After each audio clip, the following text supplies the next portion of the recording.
This is my newest version of Mistborn that I'm making right now. I've revised a lot of the code. Everything's a lot easier to read. It's also a lot better to play. Right now, it's just a very basic version that you're looking at. I've put in some basic code for light objects that can be moved around, and also for some heavy objects that can't be moved around so easy. And you can also see the lines that are going to all the different metals now instead of just the one, and then I just have a different, thicker blue line that's going towards the one that you're currently pushing if you want to push that. The problem with the pushing in the last clip was that he connected to any metals that were around, whereas he needs to connect to just one metal at a time. In the books, they use it to kind of project themselves in different directions. So here you're seeing the correction that I made where he locks onto one metal at a time. So you're able to see here my newest version of Mistborn. This is a test room, so I haven't put in any of the tiles, I haven't put in any of the art assets except for the Mistborn himself. There's obviously a lot of bugs, but you can see now I've got blue lines going to all the different metals, which is more like it is in the book. Ignore the fact that they're all going to the feet, because that's not really what's supposed to happen. And he's colliding with the wall and he's just kind of sticking there, which I fixed in a later update you're going to see in a second. And most importantly here, the code is a lot better than it was before, so I can actually read this. I can basically add whatever I need to on this, whereas the previous code was written with a bunch of if and else statements that was pretty much impossible to read. So this is going to be much better for a larger scope game. So my solution to this problem where the Mistborn kept sticking to the wall was to actually make it a part of the game and lean into that. So what I ended up doing was making the character, I call it cling to the wall.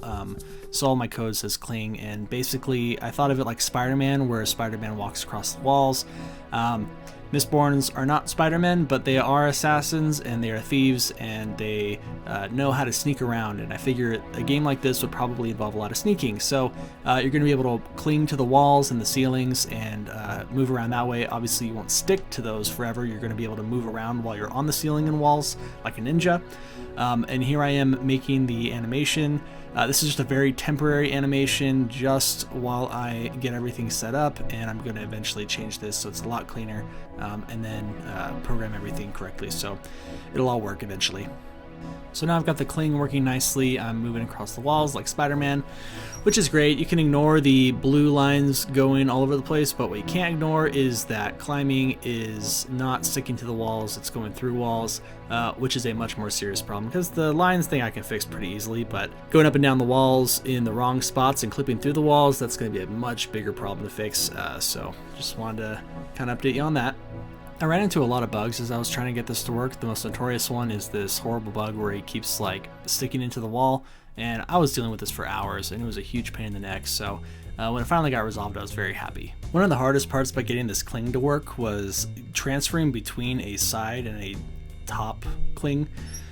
It starts to do this weird little thing, and then you can the collisions don't work through the walls. It just becomes a huge problem. That was something that I had to deal with, and it took me quite a few iterations before I was able to get that correct. So I'm going to use this number on top of my guide to explain a little bit about video game development and how to debug a game and why that's so important. When you're programming stuff, things go wrong all the time. So what that number is it's telling me what state the character is in. When you have a character like Mario, he'll be in different states. So for example, he might be running, or he might be walking, he might be jumping, or he might be swimming. And he's not doing all those things at the same time, and you don't want him to be. You don't want him to be doing a swimming animation and floating through the air when he's supposed to be jumping or running.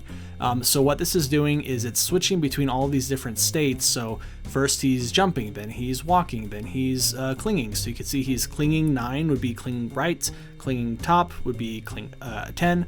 So you can see how he's switching between those different states, and this is one of the ways that I debug the game to try and figure out what's going wrong so I can find out where the problem is and then fix it. You're going to see this number on top of the character for a long time, and that's because I had to move on to other things because I was going crazy. What you can see in this video is when I started to get the fade working for those lines, because they were a little bit too much when you were just looking at them all together. So what actually happens now is as you get further away, they start to fade and they'll eventually disappear completely, and that's just using a little bit of math to figure out how far away they are and then draw its transparency relative to that. I ran into this bug where if you try to transfer too quickly, you would clip through the wall again, so I had to fix that. And finally I had everything working, so you can see he transfers cleanly from one side to the other. there's a little problem where he won't make an automatic switch. You actually have to go back and then go back up in order for him to switch to the wall. So I do fix that in an eventual update, but you can see that works properly on the left side, and then it also works properly on the right side. I decided to make it so that when the character comes to the top of a box is climbing up, or the top of any wall where there's nothing going on, he just jumps at the end. The reason for that is he used to climb up the wall and just keep climbing. If he had gotten into that state, he didn't want to transfer out of it, so I fixed that. I made some adjustments to the lines as well, so now not only do they not show up as bright, they also don't show up as thick. So the main line is going to be a lot thinner. All the other lines only get to about half transparency unless they're the one that it's supposed to be. When I make a game, I like to take little breaks from coding just so I can do art or music or whatever it might be, because I get kind of burnt out if I'm just coding all the time. So here I put in the tiles in the background. This is actually a tile set that I got from Humble Bundle. I think I have the link in the description, and I just recolored the grass because it was a really nice pretty green, and I changed it all to ugly orange and brown because in the Mistborn universe there is no green. Well, there's green, but it's not trees. And so you can see that in the trees, you can see that in the mountains and in the grass. And you can also see that really weird transparent mountain in the background, and that is a oversight on my part because I thought I could just make the mountains transparent. It would look like it was further back because of that fog layer in between, but that is not the way it works. You have to actually do the physical work of putting a transparent layer in front of it as like a mist layer. I also ran into a couple collision bugs that I'll fix eventually. It was a little bit tough to see my Mistborn character with the dark background, so I added a shader, which basically alters the way the graphics are drawn on the screen, and I added a gray outline. I tried white first, it was too bright, and I tried other colors, but gray seemed to work the best. One of the big problems I had with this game was the metal is a child of the wall or the collision object in this game. The reason for that is the metal blocks, you don't want to walk through them, you want to be able to stand on top of them just like a normal metal. But the problem is those metal coins that you have there also act like a collision, so you can't walk into them. So I actually had to solve this problem with a clever trick by creating a collision circle around the coins that goes just outside of their collision mask. When that touches the player, that will trigger and the coin will be destroyed and you can collect the coin.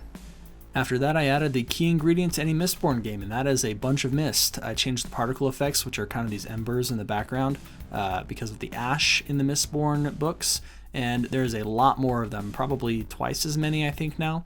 And there's also these transparent clouds in the front, which are basically the mists that cover up the character.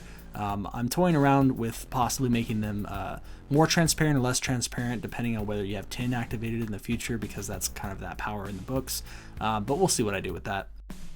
At one point I got started on an outline for this. I just wanted to narrow down what the most important parts of the game were for me, which in this case would be fluid movement and fluid combat, and then everything else could kind of work its way around that. And the theme for my game would ultimately be fluidity. I wanted everything to feel like you were gliding. I wanted to really recreate kind of what you see in the Spider-Man game for PS4, or any other game where you have really fluid movement. Sometimes I think about the Batman Arkham games and how those work, just because I want everything to feel like you are a superhero, which is what the Mistborns are pretty much like. So that's where I'm at with this project right now. If you're interested in seeing more, make sure you let me know. I'm not sure how long I'm going to continue this project. My wife is pregnant and is due in January, so I'm probably not going to have a ton of free time when that happens, and obviously all my priorities are first my family. So I'm going to put in what spare time I have towards this, and if you guys are interested, make sure you let me know. You can always subscribe and like the video, that tells me a lot. Like I said, this is all completely as a hobby project. I'm not getting paid for any of this. There's no reason for me to make this other than the fact that I really love Mistborn and I want to see a game like this made. The next video, if I make one, which I probably will, is going to focus on combat. And I think I'm going to work on combat and coin tossing, coin throwing. Probably coin throwing first because I've pretty much got that one set. But then the combat we're going to make, and I have to figure out how I want to do that, how I want to implement it. I think I'm going to do combat with daggers, and kind of like how they use the glass daggers in the book. So if you're interested in seeing that, make sure you let me know, and comment, like, subscribe, anything to keep me motivated, because there's not a lot except for my own curiosity and interest that's motivating me to keep going on this, and I appreciate any support that you can give.